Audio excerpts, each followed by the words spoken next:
Welcome. Thanks for joining me today. I'm so glad that you clicked on my video.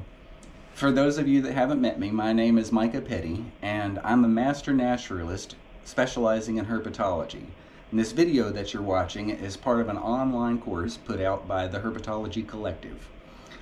I'm pretty excited about today's lesson because we're going to be talking about how to think like a scientist. This is a very important topic, so I hope you can hang in there with me till the end, and I really hope that I leave you with some things to think about. So let's dive right in. What does it mean to think like a scientist? Well, one of the main tenets of science is learning to think critically in order to separate fact from fiction. In other words, questioning what we hear to determine if it's true. And that's the main aspect that we're going to be honing in on today.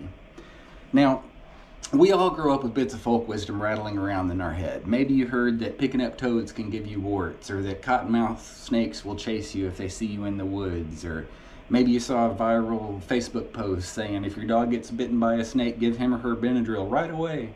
It doesn't matter what the examples are. The fact is we all have misinformation rattling around in our brains, and oftentimes we don't even realize that we let it in there. So what scientists, such as biologists or doctors, do is they take questions that arise about the world around us and subject them to experimentation. They do this to see whether the data produced appear to support or discount these theories, called hypotheses. Now, we don't have time to do a deep dive into the scientific method in this short video, but you're welcome to download the course textbook even if you're not enrolled. It's free at learnaboutcritters.org, and there's lessons in here on just that topic, so please go do that. Anyway, back to how this applies to you and me. Even if you're not a scientist, I'm asking you to spend some time adopting the mindset of questioning what you hear before you accept it as fact or relay it to others. Two key skills that scientists learn are critical thinking and striving for precision. Thinking like that takes time to learn, just like any other skill, but the good news is, once you've built up those neural pathways through proper practice, it becomes second nature, just like any other skill. What I'm trying to impart to you here today with this video is to give you a starting point down that road. And the best way I can figure to do it is with an analogy. So, here we go. Many of us got used to wearing masks during 2020. We all know that the idea behind the mask is to reduce the chances of germ transmission by filtering the air that we inhale and exhale. You're with me so far? Now I want you to imagine installing a mask on your brain. So let me go ahead and show you my hat here while I pull this mask from my mouth and nose up here to get my brain all covered. So the idea here is to reduce the transmission of misinformation by filtering what you read and hear and what you say and share. So that sounds pretty handy, but what I'm going to show you is that that's a real thing, and a brain mask is reusable indefinitely, so eco-friendly. This filter is a mindset that, again, does take some time to build, but I think it can be boiled down to a simple question. Just ask yourself, is what I am learning or teaching backed up by evidence, or is it just someone's opinion?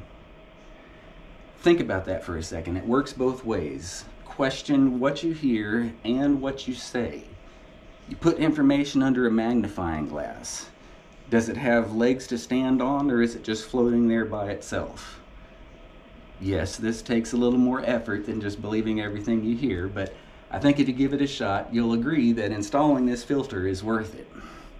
Think about how information commonly spreads. Oftentimes, we hear something stated by someone we know, and we believe it because we trust that person.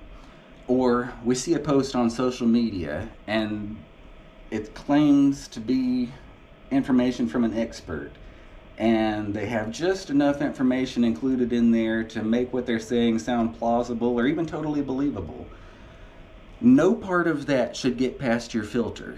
That is not evidence. That is simply people telling you what they think. We have a real problem nowadays as a society in that we tend to believe and repeat these unsupported hypotheses. I'm sure you've witnessed fake news go viral numerous times and spread like wildfire on social media. Each time you can watch droves of people latching on to something because it sounds plausible to them or supports what they already believe. Then, pretty soon, everything from questionable info to downright nonsense has been touted as fact so many times that it becomes ingrained in our beliefs. Again, the solution is this imaginary brain mask. Where is the evidence for this claim? Now, some of you may be thinking, Micah, this sounds like good stuff, but how do I find that evidence? Well, that's a good question. First, let me tell you how you don't find it. You don't just ask someone you know or Google the topic to see how many other people believe it. That is not evidence. Even if everyone believes the same thing to be true, that does not mean that it is. The best way to find reliable information is by searching peer-reviewed journal papers on the subject. In the realm of herpetology, this would be examples like Herpetological Review, Copeia, the Journal of Herpetology. There's several others, and there's lots of others for other disciplines.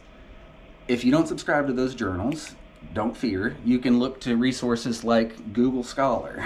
That's just like the web search you're used to, but you go to scholar.google.com and input what you're trying to research, and instead of bringing you all the nonsense from across the internet, it brings you scientific papers that have been reviewed by other peers and scrutinized and found to be reliable. So besides those examples, you can access lots of other free resources online, such as JSTOR, PubMed, the Directory of Open Access Journals. There's a lot of databases of this stuff, and if you just bookmark them, it can be really quick and easy to go and do a search and find what you're looking for.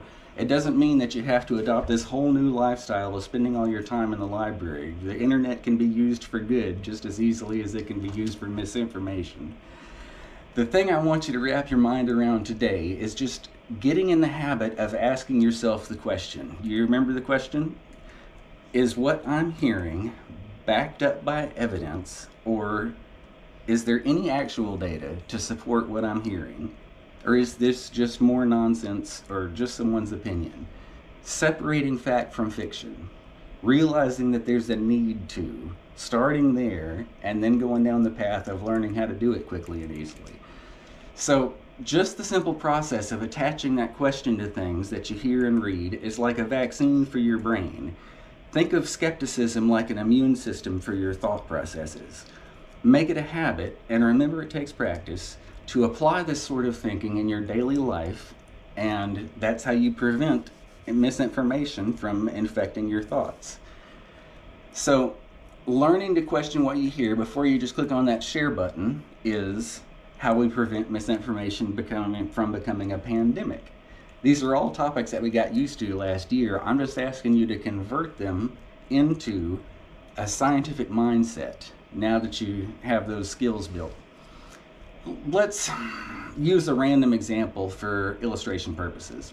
So far, to my knowledge, no one has discovered any herbivorous snakes. Does that mean that it's impossible that there's no snakes in the world that eat vegetation? No, it doesn't. Scientists have yet to describe most of the animals on this planet, so it's impossible to prove that. We might suspect that all snakes are carnivores because all the snakes that we know about are carnivores. But instead of going around saying there's no such thing as a vegetarian snake or all snakes eat animals, I am encouraging you to find more precise ways of stating what you're trying to communicate, such as, to my knowledge, there's no such thing as an herbivorous snake, or simply, I don't know of any snakes that aren't carnivores. Those are slight differences, you see, but there is a difference. One is completely unprovable because there's no way to prove that, and the other is making still a simple statement, but one that's based on the existing scientific body of knowledge while still allowing for future discovery, because that's a key point of being a scientist as well, is doing those experiments, producing that data, but always remembering that more data and new discoveries are going to come in the future, and that science is a moving target. So hypotheses are never truly proven. They're simply supported or discounted through growing bodies of evidence. Now, I don't expect you to be a pro at thinking like a scientist after this 10-minute little video, but I hope that I've given you something to think about. I hope that I've given you a starting point. If I can get just a few people to wear this imaginary brain mask of skepticism, I'll consider the time I spent making this video worthwhile. And by the way, this is the first video I've done like this, so this is like take 39 at this point. So I really want people to get this. We all need to take ownership of our thought processes. We all need to take ownership of preventing the spread of bad information, just like we did preventing the spread of the pandemic. I'd love to hear good examples from y'all about other databases that you found useful, about things that you believed once and then did some more research and found to be untrue. There's, I'm sure, lots of things like that that y'all can share that I didn't mention in this video because I don't have time. Please put them in the comment section and share this video with your friends so they can do the same thing too. And if you like this kind of content, consider enrolling in our course, but you don't have to. You can download this for free. I want everything that I do to be free to the world, but I do run an animal rescue that takes a lot of money, so at some point, you know, got to monetize things a little bit. But I'm not doing that with this. I'm giving this to you freely because it's important to learn to ask the question as you're reading things, as you're in class. It doesn't matter if it's me talking, it doesn't matter if it's your professor talking. Always remember that until you've looked at verifiable evidence, all that a statement is just that. It's a statement, it's an opinion, it's a theory. Together, we can not stamp out ignorance overnight, but we can start shining light in these dark corners and learn to flatten the curve when it comes to our collective ignorance as a society. But it starts with me, and it starts with you, and it starts with that question: is what I'm hearing based on evidence, or is it just someone's opinion? So happy herping, and don't forget to wear your brain mask. See you next time.